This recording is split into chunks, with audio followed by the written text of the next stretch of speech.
sejam todos muito bem-vindos a mais uma aula de Química e o tópico abordado na aula de hoje é estequiometria de reações químicas. Nesse tópico de estequiometria, nós vamos estudar um pouquinho sobre a fórmula química, sobre as leis das transformações químicas, também um pouquinho sobre balanceamento de equação, de reagente limitante e em excesso, análise por combustão, pureza de reagentes e rendimento de reações químicas. Bom, a gente começa então falando a respeito da fórmula química de compostos químicos. O que é a fórmula química? É como a gente representa a quantidade de átomos que tem uma molécula. Por exemplo, se a gente pegar a molécula da vitamina B6, a gente observa que ela é composta por átomos de carbono, por átomos de oxigênio, por átomos de hidrogênio e por átomos de nitrogênio.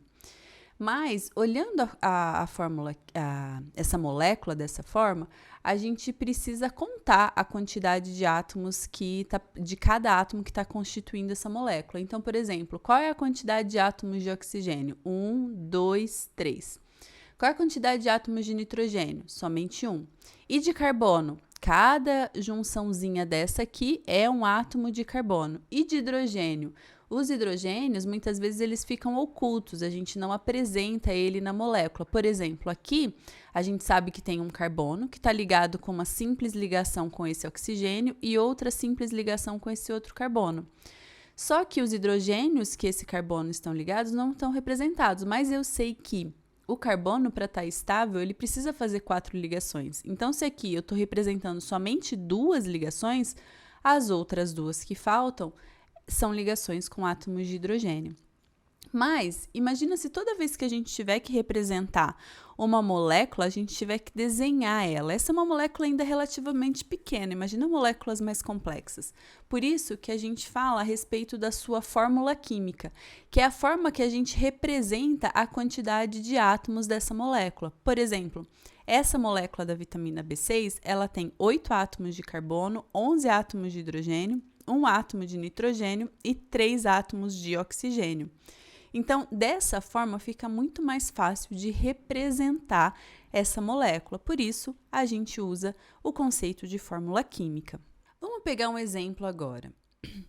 O ácido ascórbico, vitamina C, contém 40,92% de carbono, 4,58% de hidrogênio e 54,5% de oxigênio em massa. Qual é a fórmula mínima do ácido ascórbico?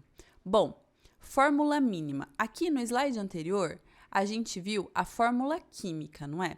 A fórmula química me diz exatamente qual é a quantidade de cada átomo que está presente na molécula. A fórmula mínima, ela vai me dizer a porcentagem de átomos que está presente na molécula. Então, no caso dado anteriormente, a fórmula mínima é exatamente igual à fórmula química, mas muitas vezes não é assim. Então, vamos prestar atenção no que isso quer dizer. Bom, se eu tenho uma análise elementar de uma determinada substância, eu vou ter análise de qual é a porcentagem de cada átomo nessa molécula. Então, no caso do ácido ascórbico da vitamina C, a análise elementar me mostrou que eu tenho uma proporção de 40,92% de carbono, 4,58% de hidrogênio e 54,5% de oxigênio em massa. E eu quero saber qual é a fórmula mínima do ácido ascórbico. Então, vamos lá. Vamos começar. Como que a gente faz isso? Primeiro, eu vou encontrar qual é a porcentagem em massa desses elementos. Então, aqui já me deu essa porcentagem em massa. E aí, para facilitar os cálculos, eu vou supor 100% de amostra. Por que eu faço isso? 100% não, desculpa, 100 gramas de amostra. Porque se eu faço 100 gramas de amostra, eu passo essas porcentagens para valor em grama. Então, por exemplo, se eu tenho 100 gramas desse composto e eu falo que 40,92% é de carbono, eu posso dizer então que a cada 100 gramas, 40,92 gramas é de carbono, 4,58 gramas é de hidrogênio e 54,5 gramas é de oxigênio. Então, por isso, para ficar mais fácil, a gente considera 100 gramas de amostra. Feito isso, a gente passa a encontrar a massa em gramas de cada elemento, como eu disse anteriormente. Vou usar os valores de massa atômica desses elementos para encontrar o número de mols de cada elemento. Após achar o número de mols de cada elemento, a gente consegue calcular a razão molar e, através dela, a fórmula mínima desse elemento. Então, os dados desse exercício. 40,92% é de carbono, 4,58% é de hidrogênio e 54,5% é de oxigênio. Quando eu suponho 100 gramas de amostra, eu vou ter 40,92 gramas de carbono, 4,58 gramas de hidrogênio e 54,5 gramas de oxigênio.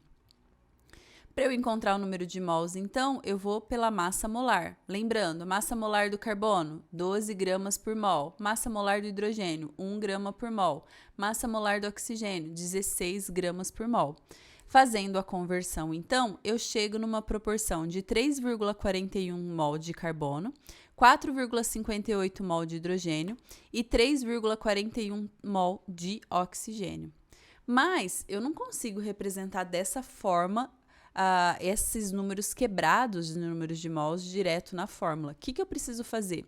Para eu conseguir encontrar a fórmula mínima ou a fórmula química, tem que ter os menores valores de número inteiro representando a quantidade em mol de cada átomo. O que eu posso fazer, então? Dividir tudo pelo menor valor. Então, qual é o menor valor aqui? 3,41. Quando eu divido todo mundo por 3,41, eu chego a uma quantidade de carbono de 1, de hidrogênio de 1,34 e de oxigênio 1. Ainda não resolveu o meu problema. Eu ainda tenho um valor quebrado, o valor do hidrogênio, de 1,34. Como que eu faço, então, para todo mundo virar um número inteiro e continuar essa mesma proporção? Nesse caso aqui, eu consigo multiplicar todo mundo por 3. Multiplicando todo mundo por 3, eu vou ter 3 átomos de carbono, 4 átomos de hidrogênio e 3 átomos de oxigênio. Portanto, a fórmula mínima do ácido ascórbico é C3H4O3. Mas lembra que eu falei que a fórmula mínima é diferente da fórmula química? Então, se eu tenho essa fórmula mínima, a fórmula química é diferente no caso do ácido ascórbico. Por quê? Se a gente procurar qual é a fórmula química do ácido ascórbico, vai ser C6H8O6.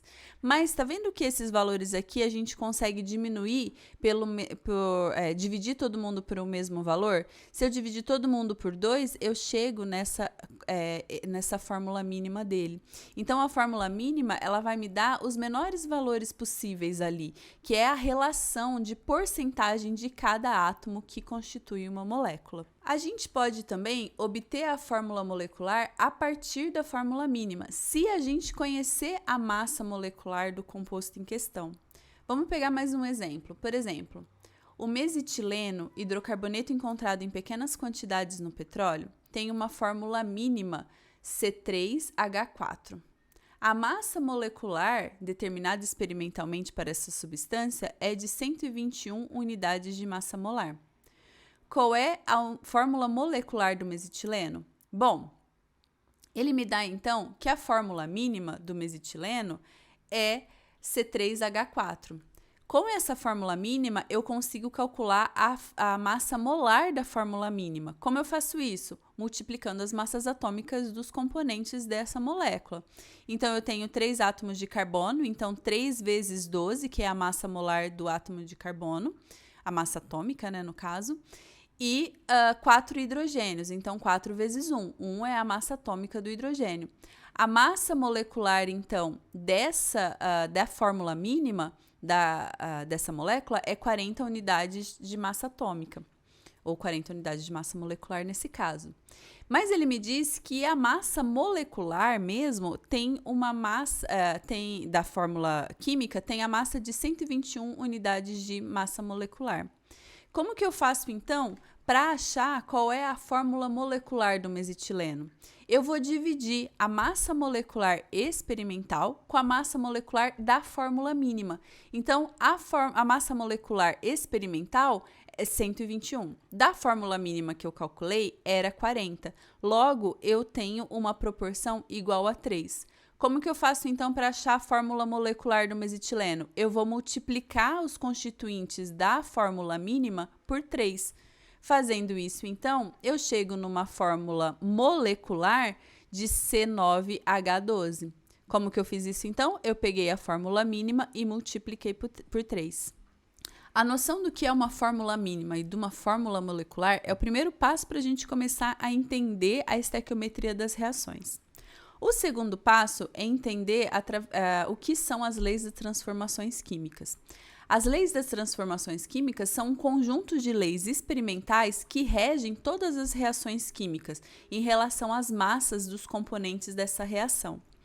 O que são as reações químicas, então? Elas são as reações que acontecem entre compostos diferentes ou mesmo tipo de composto, e elas são representadas por equações químicas, que é uma facilidade da gente representar o que está acontecendo a nível microscópico. Lembra que em aulas anteriores a gente comentou que na química a gente observa o mundo macroscópico, tenta entender ele a nível microscópico e representa isso tudo por símbolos. Então as reações químicas, como a gente monta, é essa representação simbólica do que está acontecendo a nível molecular. Então vamos pegar como exemplo essa reação de formação da água.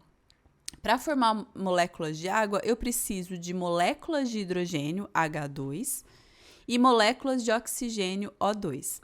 Então, vamos olhar essa reação em especial. O que eu posso tirar de informação dessa reação? Eu tenho que do lado esquerdo da reação, antes da seta, eu tenho os reagentes da reação, que são aqueles que vão reagir para formar os produtos em questão. E do lado direito da seta, eu tenho os produtos, que é aquilo que é formado quando a reação acontece. Esses números grandes na frente de cada molécula são os chamados coeficientes estequiométricos. É ele que vai dizer qual é a proporção de quantidade de moléculas que está reagindo. Então, nesse caso, como que eu observo?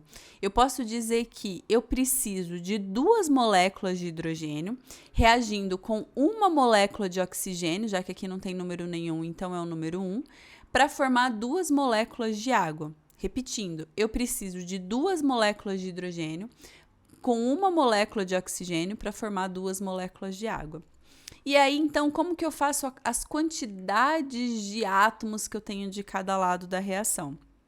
Eu vou multiplicar o valor do coeficiente estequiométrico pela quantidade de átomos que tem nessa molécula. Então, aqui no caso do hidrogênio, quantos átomos de hidrogênio eu tenho reagindo? 4 átomos de hidrogênio, porque são 2 do coeficiente estequiométrico vezes 2 da quantidade de átomos presentes na molécula. E de oxigênio, eu tenho um coeficiente estequiométrico de 1 e tenho uma molécula composta por 2 átomos. Logo, a quantidade de oxigênio vai ser igual a 2. E eu vou ter essa mesma proporção do lado dos produtos, 4 átomos de hidrogênio e 2 átomos de oxigênio. E por que essa quantidade é a mesma? Porque uma das leis que regem as transformações químicas é a chamada Lei de Lavoisier, ou Lei da Conservação das Massas. O que a Lei de Lavoisier nos diz? Que na natureza nada se cria, nada se perde, tudo se transforma. O que isso quer dizer? Que a mesma massa que iniciou uma reação química é a mesma massa que vai terminar. A massa de reagentes e de produtos tem que ser a mesma. É claro que isso, às vezes, não é de fato mensurável, porque, por exemplo, se eu tenho um sistema aberto e eu tenho a liberação de gás, esse gás vai se desprendendo, então, a hora que eu somar a massa dos produtos, ela vai ser ligeiramente menor do que a massa dos reagentes. Porém, quando a gente faz essa observação, a gente imagina um sistema fechado, onde eu consigo fazer com que nenhuma massa seja perdida durante o decorrer da reação. Então, sempre a massa, a somatória das massas dos reagentes tem que ser igual à somatória em massas dos produtos. Massa medida em grama, em quilo, em toneladas, em miligramas, massa, tá? A gente não tá falando em número de mols aqui, a gente tá falando em massa, a quantidade que eu consigo pesar. Outra lei que rege as transformações químicas é a chamada Lei de Proust, ou Lei das Proporções Constantes.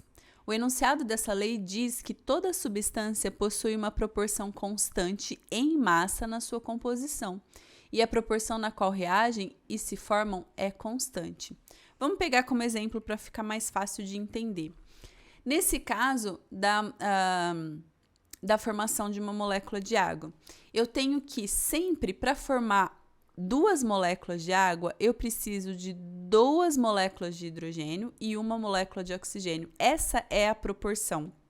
Se eu pegar em quantidade de massa e eu multiplicar aqui a quantidade de massa de hidrogênio que eu tenho, considerando aqui os menores valores, então se eu dividir todo mundo por 2, eu vou ter uma molécula de hidrogênio para meia molécula de oxigênio, formando uma molécula de água. Então, para formar uma molécula de água, que tem 18 gramas, eu preciso necessariamente de 16 gramas de oxigênio e 2 gramas de hidrogênio. Sempre. É nessa proporção. Em relação ao número de mols, a proporção é de 2 para 1 para formar 2 moléculas de água. E em relação à quantidade de massa, eu preciso de 2 gramas de gás hidrogênio, de moléculas de hidrogênio, mais 16 gramas de oxigênio para formar 18 gramas de água. E aí a lei das proporções, a lei da conservação da massa é preservada nesse caso, porque 16 mais 2 é igual a 18. Então, a somatória das massas dos reagentes é igual à somatória das massas dos produtos. Então, a lei de Proust nunca pode desconfigurar a lei de Lavoisier. E por último, nós temos a lei de Dalton, que é a lei das proporções múltiplas, que diz o seguinte: quando 2 elementos formam 2 ou mais substâncias compostas diferentes, se a massa de um deles permanecer fixa, a do outro irá variar em uma relação de números inteiros e pequenos. Por que isso? Porque se isso não acontecer, eu tenho a formação de um outro composto. Por exemplo, se eu pegar as proporções de 2 mols de carbono mais 1 mol de oxigênio, eu vou formar 2 mols de monóxido de carbono.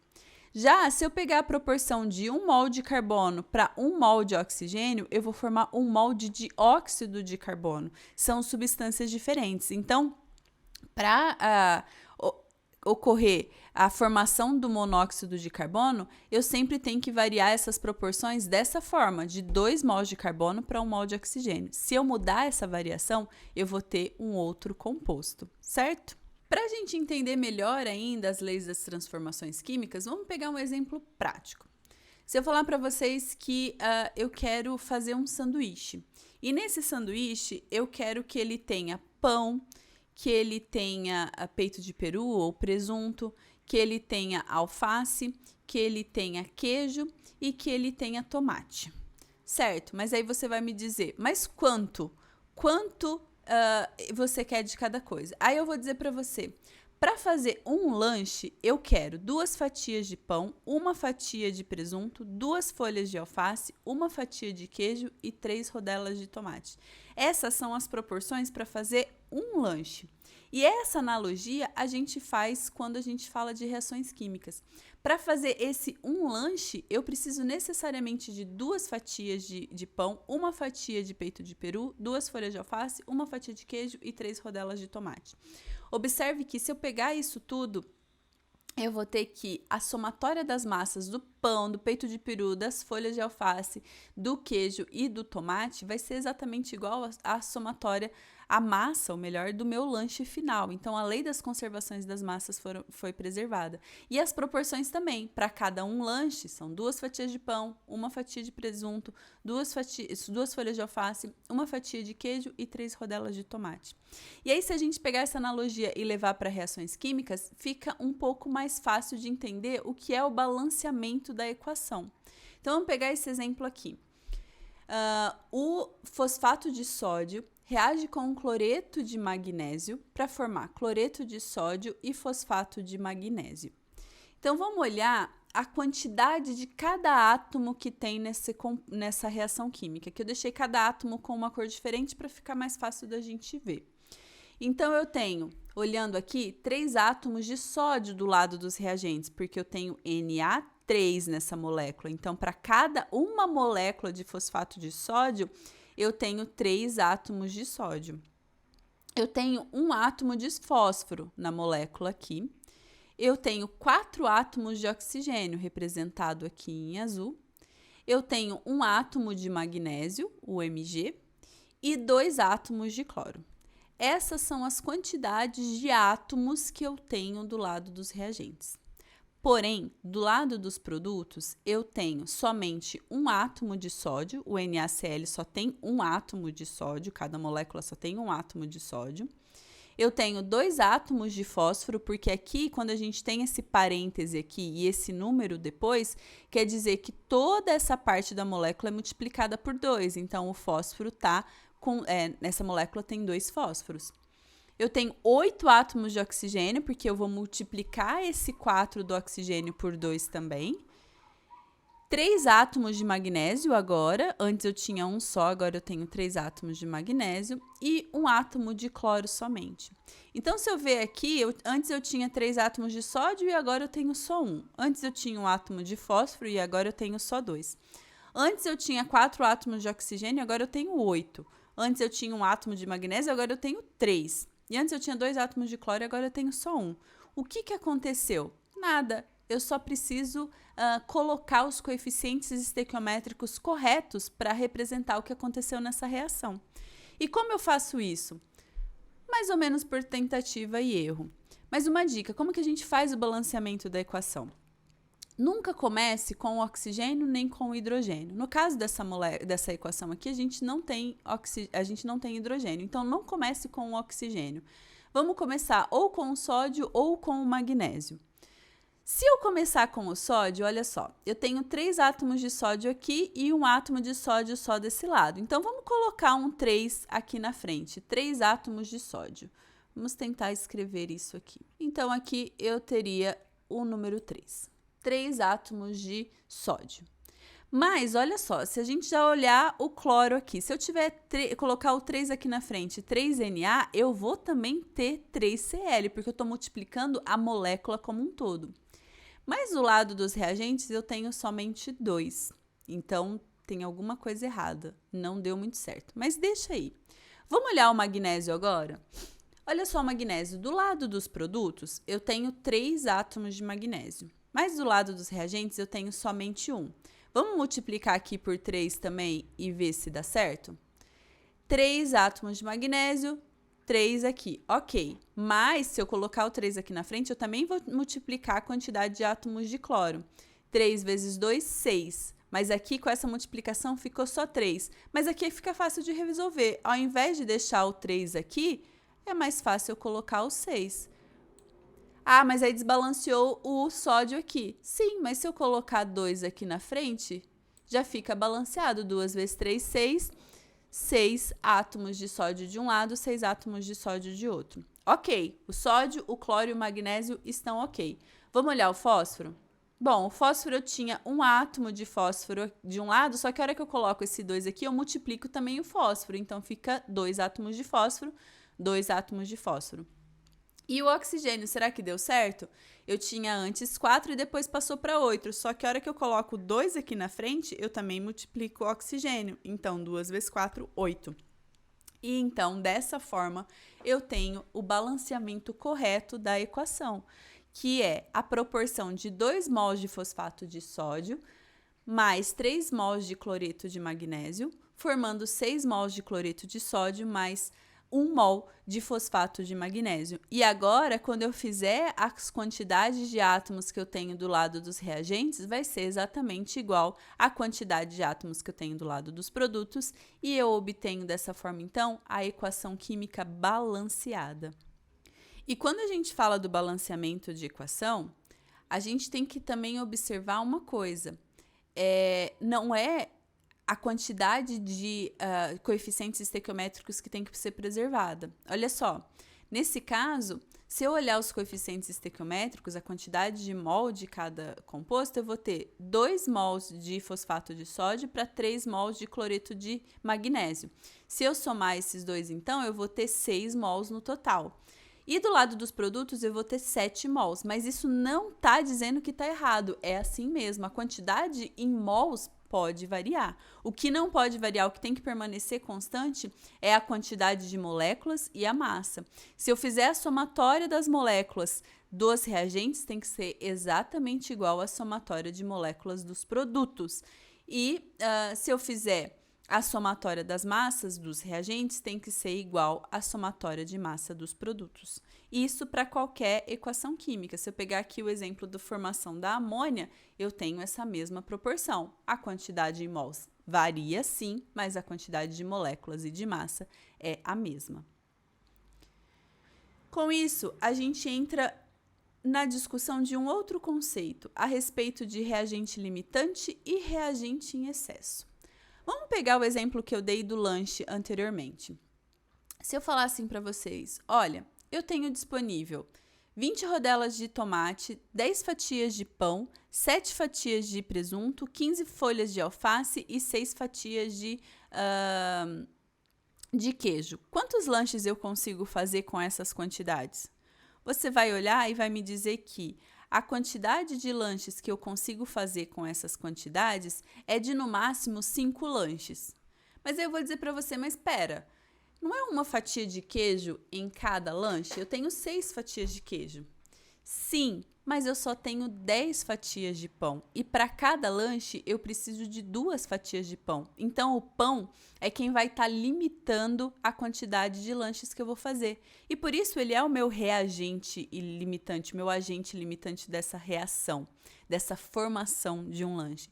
E os demais vão ser, então, os reagentes em excesso, aqueles que vão sobrar. Então, se eu colocar em uma bandeja e preparar os lanches, no final eu vou ter 5 lanches prontos e eu vou ter sobrando presunto, vou ter sobrando queijo, vou ter sobrando tomate e alface, mas não vai estar sobrando nenhum pão. Todo pão virou lanche. É isso que acontece nas reações químicas também. Geralmente as reações elas apresentam reagentes que são limitantes e reagentes que estão em excesso. Um exemplo clássico disso são as análises por combustão, as reações por combustão. Uma reação de combustão é uma reação que o oxigênio queima algum combustível. Então, vamos pegar como exemplo esse exemplo do álcool isopropílico aqui. Ele diz o seguinte: o álcool isopropílico, uma substância que é vendida como álcool de massagem, é composta de carbono, hidrogênio e oxigênio. A combustão de 0,255 gramas de álcool isopropílico produz 0,561 gramas de CO2 e 0,306 gramas de água. Determine a fórmula mínima do álcool isopropílico. Então, aqui a gente vai envolver todos os conceitos abordados até agora, da equação química, da fórmula mínima e de reações de combustão, na qual o oxigênio é o reagente que está em excesso. Então, eu vou montar essa equação. Mas ele só me diz que o álcool isopropílico é formado de carbono, hidrogênio e oxigênio, mas ele não me diz as proporções de cada átomo nessa molécula. Então, eu vou representar como CX, HY e OZ, mais oxigênio formando CO2 e água. Toda reação de combustão, se ela for completa, ela vai formar CO2 e água. Se a molécula tiver outros átomos, como átomos de nitrogênio e de enxofre, por exemplo, vai formar produtos secundários aí. Mas não é o caso aqui. Sempre que eu falar de uma combustão, a grande maioria dos casos vai formar somente CO2 e água. Então tá. Outra informação importante é: todo o carbono presente nessa molécula, carbono aqui representado com X, quando ele sofre a queima com oxigênio, ele produz o carbono do CO2. E todo o hidrogênio dessa molécula, quando ele sofre a queima com oxigênio, ele vai produzir o hidrogênio da água. Sempre. Então, sempre o carbono vira CO2 e o hidrogênio vira água. Então, através das massas de CO2 e de água, eu consigo estimar qual é a massa do elemento carbono e a massa do elemento hidrogênio. Vamos pegar primeiro o caso do carbono. Como que a gente encontra o número de mols de carbono? Como eu acho esse valor de X? Através da massa de carbono que é formada, através da massa de CO2 que é formada. A massa do CO2 que é formada é de 0,561 grama, é dado do exercício. Se eu transformar isso aqui em número de mols, eu tenho, dividindo por 44, que é a massa molar do CO2, eu vou ter um número de mol de 0,01275 mols de CO2. Mas para cada 1 mol de CO2, eu tenho 1 mol de átomos de carbono. Para cada molécula de CO2, eu tenho uma molécula de carbono, eu tenho um átomo de carbono. Então, esse número de mols que eu encontro para a molécula de CO2 é exatamente o mesmo número de mol que eu tenho do átomo de carbono. Ótimo, então eu já encontrei o valor do número de mols de átomo de carbono de 0,01275 mols. Eu faço a mesma coisa com a quantidade de átomos de hidrogênio. Mas agora, considerando a massa que é fornecida de água que é formada. A massa de água é de 0,306 gramas. A massa molar da água é 18, então se eu dividir 0,306 por 18, eu encontro o número de mols de água. Aqui uma informação importante. Cada molécula de água ela é composta por 2 átomos de hidrogênio. Então, se eu encontrei o número de mols de água, eu preciso multiplicar por 2 para encontrar o número de mols de hidrogênio, tá? Não é direto como o do carbono, porque aqui para cada mol de água eu tenho 2 mols de átomo de hidrogênio. Ótimo, então eu já sei a quantidade em mols de carbono e de hidrogênio. Mas e o número de mol de oxigênio? Como que eu encontro ele?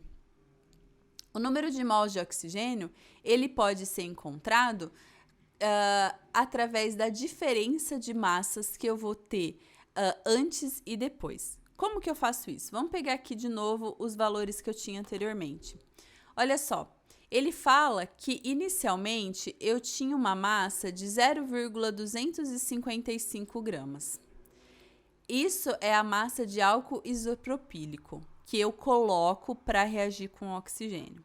No final, eu tive 0,561 gramas de CO2 e 0,306 gramas de água. Se eu fizer a somatória de 0,561 mais 0,306, vai dar muito maior do que 0,255. Por que isso? Porque eu estou esquecendo que a queima do álcool isopropílico foi realizada com oxigênio em excesso. Então, no final, o meu produto também está considerando essa quantidade de oxigênio que reagiu. Então, como que eu vou fazer, então, para encontrar qual é a quantidade de oxigênio presente no álcool isopropílico? Como é que eu encontro o Z aqui? Eu vou pegar a somatória das massas que sai, subtrair da massa que eu tinha anteriormente, e essa diferença é exatamente a quantidade de átomos de oxigênio que eu tinha. Então, aqui, pegando em quantidade em gramas de carbono e de hidrogênio, eu posso, então, estimar qual é a quantidade de oxigênio que sobrou, qual é a quantidade de oxigênio que de fato faz parte da molécula de álcool isopropílico. E com isso, com a quantidade em massa de 0,068, eu consigo encontrar a quantidade em mols de oxigênio, fazendo a transformação direta de que cada átomo de oxigênio tem massa molar de 16 gramas por mol. Fazendo isso, então, eu tenho encontrado os valores de X, Y e Z. Mas, de novo, eu não posso pegar esses valores dessa forma que está aqui, esses números todos quebrados, e colocar na equação química. Não faz sentido nenhum. Eu tenho que ver quais são as proporções de cada átomo naquela molécula. Eu vou, então, fazer o quê? Dividir todo mundo pelo menor valor. Se eu divido todo mundo pelo menor valor, eu vou encontrar um X de 3, um Y de 8 e um Z de 1. É claro que esses valores não vão ser exatamente isso, porque a gente está falando de dados experimentais, então a gente encontra algo em torno disso, a gente pode aproximar. E eu encontro então que a fórmula mínima do álcool isopropílico é C3H8O. Certo? É uma forma então de encontrar a fórmula mínima. E como que eu encontro a fórmula química dele então? Se eu tiver a massa molar do álcool isopropílico, eu posso somar a massa molar da fórmula mínima aqui e pegar a massa molar do álcool isopropílico, dividir pela massa molar da fórmula mínima e eu encontro, então, a fórmula molecular do álcool isopropílico. Tudo bem? O outro conceito que a gente analisa quando a gente está falando de estequiometria é a respeito da pureza dos reagentes. Vamos supor, no exemplo anterior, que eu fale para você assim: a gente vai queimar o álcool isopropílico, mas o álcool isopropílico é um álcool que tem bastante afinidade com a água, ele absorve bastante água. Então, a molécula, a solução de álcool isopropílico que eu tenho em mãos, ela tem uma pureza de 90%. Ou seja, ela não é pura 100%. Isso quer dizer, nesse caso, que a água é impureza, que para cada 100 gramas do álcool isopropílico, somente 90 gramas é de fato álcool isopropílico. Os outros 10 gramas é de água. Então, na maioria dos casos, é muito importante eu saber qual é a pureza dos reagentes, porque além da água, como eu citei como exemplo agora, existem diversas impurezas dependendo do material. Então, toda vez que eu estiver falando da pureza, se eu falar qual é a pureza de um reagente, eu preciso considerar isso nos meus cálculos. Porque a massa total daquele reagente que eu estou pegando não é de fato um único produto, é uma mistura. E essa massa total vai ser o meu 100%. E eu preciso encontrar o X. O X é relativo à porcentagem de pureza. E é essa a massa de reagente que de fato vai participar da reação química que eu estiver falando. Vamos pegar um exemplo para ficar mais prático? Qual o valor real de carbonato de cálcio se uma amostra de 200 gramas apresenta 70% de pureza? Então, eu sei que eu tenho o 100% é 70 gramas, é 200 gramas, mas a pureza dele é só de 70%. Então, eu faço uma regrinha de 3 aqui e acho que o X, que a quantidade que de fato é de carbonato de cálcio é de somente 140 gramas. Isso quer dizer que para cada 200 gramas de amostra, eu tenho somente 140 gramas que de fato é carbonato de cálcio.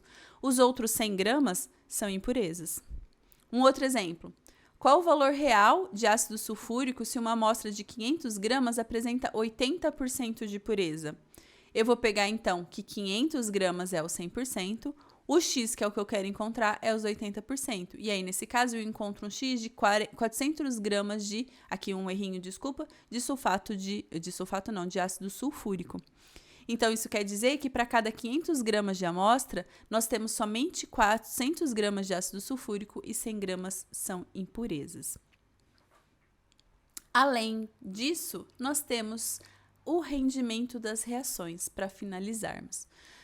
A gente tem que a conservação da massa ocorre em qualquer experimento, mas às vezes a quantidade final de produto de fato não chega a 100% dos reagentes que eu tinha anteriormente. Isso faz com que eu tenha uma porcentagem de rendimento da reação. E como que eu calculo esse rendimento? Através do rendimento real, aquilo que de fato foi obtido depois da purificação do meu produto, com o rendimento que teoricamente tinha que ter. E multiplico isso tudo por 100 para chegar em porcentagem. Então, vamos supor, de acordo com os meus cálculos, eu tive um rendimento de massa de 50 gramas. Mas, teoricamente, era para eu ter 100 gramas, porque se eu fizer a somatória dos reagentes que entraram, eu teria que ter 100 gramas de produto. Mas, no final, de produto purificado, eu tinha só 50 gramas. Qual que é o rendimento percentual da minha reação? 50%. Tudo bem? E é isso. A aula termina aqui com uma pequena tirinha para vocês se divertirem um pouquinho. Eu espero que vocês tenham entendido um pouquinho a respeito do conceito de estequiometria. Qualquer dúvida, é só me escrever. E, se tudo der certo, a gente se vê na nossa próxima aula. Tchau, tchau. Boa semana a todos.